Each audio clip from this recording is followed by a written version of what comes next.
Hi guys, in this video I'll be looking at the Picasou 3 CarPlay AI box from Ottocast. This is the latest update to the Picasou series from Ottocast, which features a few upgrades to one of my favourite CarPlay AI boxes that improves on its menu interface, its Bluetooth connection, and this will also be my first AI box review that features 8GB of RAM, so I shall see if this makes any significant improvement to general overall performance in AI boxes. In the box you get an installation card, there is the P3 adapter itself, a USB-A to USB-C power cable, and a USB-C to USB-C cable for more modern CarPlay ports. And finally there's also a pass-through power cable for vehicles that can't supply the necessary power to the adapter. Looking over the adapter then, it has a similar form factor to the Picasou 2 adapter, however it is a little bit slimmer, which does make it run quite hot, even with its cooling vents on the bottom and metal heatsink underneath. Up top there is a ring of LED lights that can be customized to any color that you choose from its new menu screen,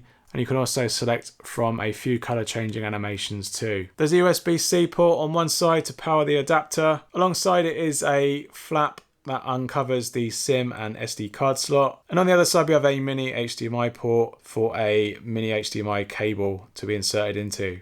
Once inserted into the CarPlay USB port in the car, the Picasou 3 powers up to reveal a short intro sequence before it lands onto its new AutoDrive 2.0 main menu interface in around 38 seconds. Built off a newer Android 12 OS, the AutoDrive 2.0 user interface consists of 3 large panels for Bluetooth media playback, a speedometer, and local weather. Above these panels are time and date, and there's also some shortcuts along the top to some pre-installed apps on the adapter. All of this can be customized to your liking by holding down on them and move them around to a preset grid on the screen to get the desired layout that you prefer. You can also move and install various app widgets here too. Sadly though, doing this is a little bit clunky, and unfortunately most of the widgets can look quite basic, or most can't be resized or be dynamic. Swiping to the left will scroll through any additional layout menu screens that you add. By default there is one additional screen that consists of some of the pre-installed applications. These can be removed,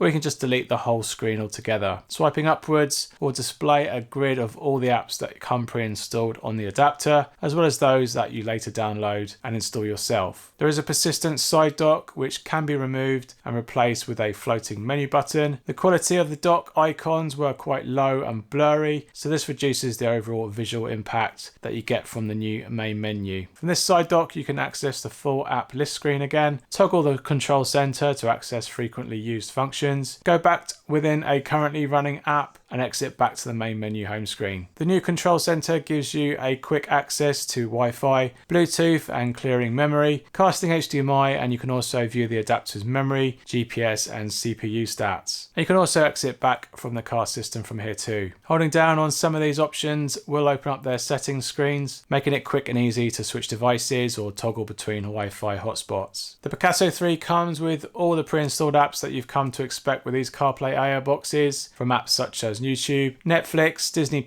Amazon Prime Video, Spotify and YouTube Music. If you have any trouble updating any of the pre-installed apps, or you're unable to download them from the Google Play Store, there's also the ability to use an APK installer app to sideload them onto the adapter. Most of the adapter's info panels, as well as most Android apps, require some form of internet connection, and you can give this to the adapter by either connecting to a Wi-Fi source in the car, tethering from your personal hotspot on your phone, or inserting a mobile data SIM card into the adapter for a more dedicated internet connection. Firing up my usual suite of test apps on the Picasou 3 was swift as expected, thanks to the same Qualcomm 665 chipset as the P2 and P2 Pro, but it does have much faster 8GB of RAM. But even with more RAM, the P3's Geekbench score didn't do as well as the Picasou 2 and Picasou 2 Pro though, which could be due to its newer Android 12 operating system and any other additional services that may be hogging up some extra resources. The YouTube app runs in sadly mobile mode, and without any DPI override settings I was stuck with the quite clunky layout,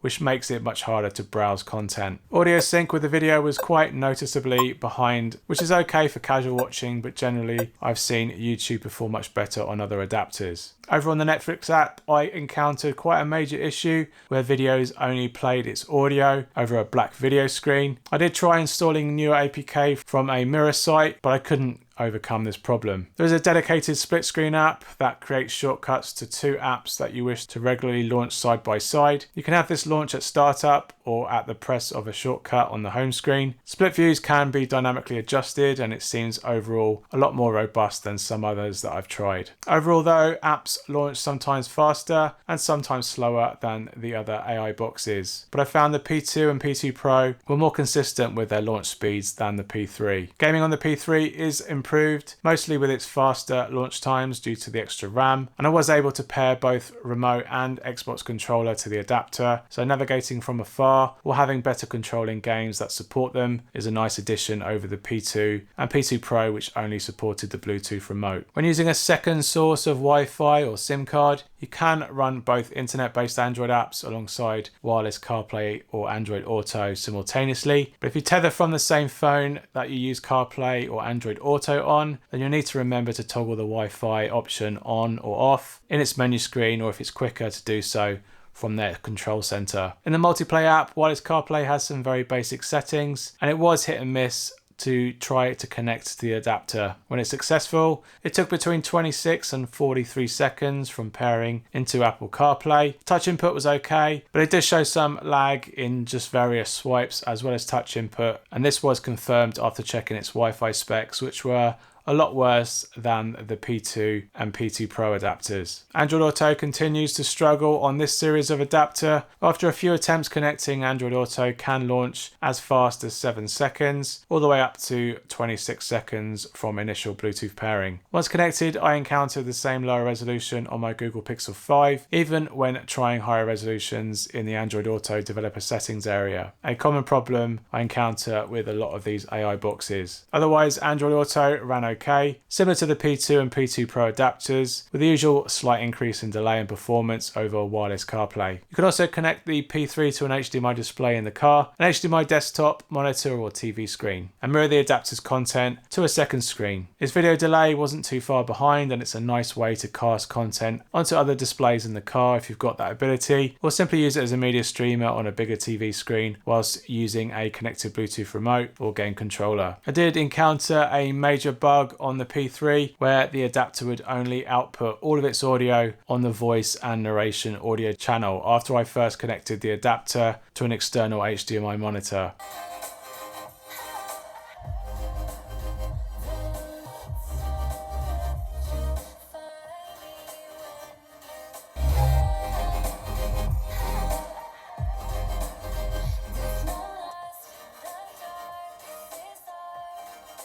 Unfortunately, since then, I have been unable to get out of this audio mode, and no restarts or factory resets would fix it. Hopefully, Ottocast will bring an update out soon that will fix this issue that I've encountered. Inserting a micro SD card into the adapter allows you to play back local video and music onto the CarPlay display. This is a great way to avoid relying on its internet connection, and a media playback is just fine on its built-in media player, or you can choose an app of your choice from the Google Play Store. This Picasou 3 CarPlay AI box currently retails for $339.99, £284 and €309.99 directly from their online store, and I'll share direct links to this adapter down below so you can learn more about this adapter and buy yourself one. Compared to the P2 and P2 Pro, I was generally left a little bit disappointed with the P3. On one side, there has been improvements such as its user interface, better Bluetooth support and upgraded RAM for faster launch times in Android apps and games, but during my tests it really did drop the ball on a number of key areas, from the non-functioning apps such as Netflix to some noticeable audio delay in YouTube. Although its Android Auto connection was more reliable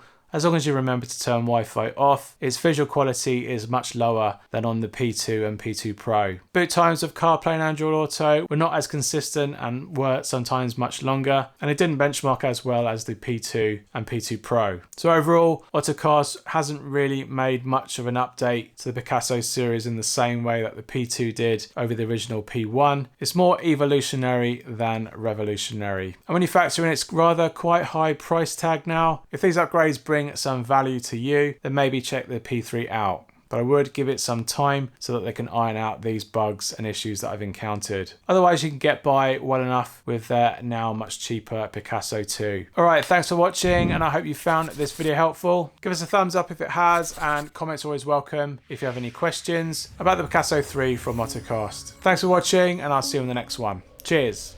Bye.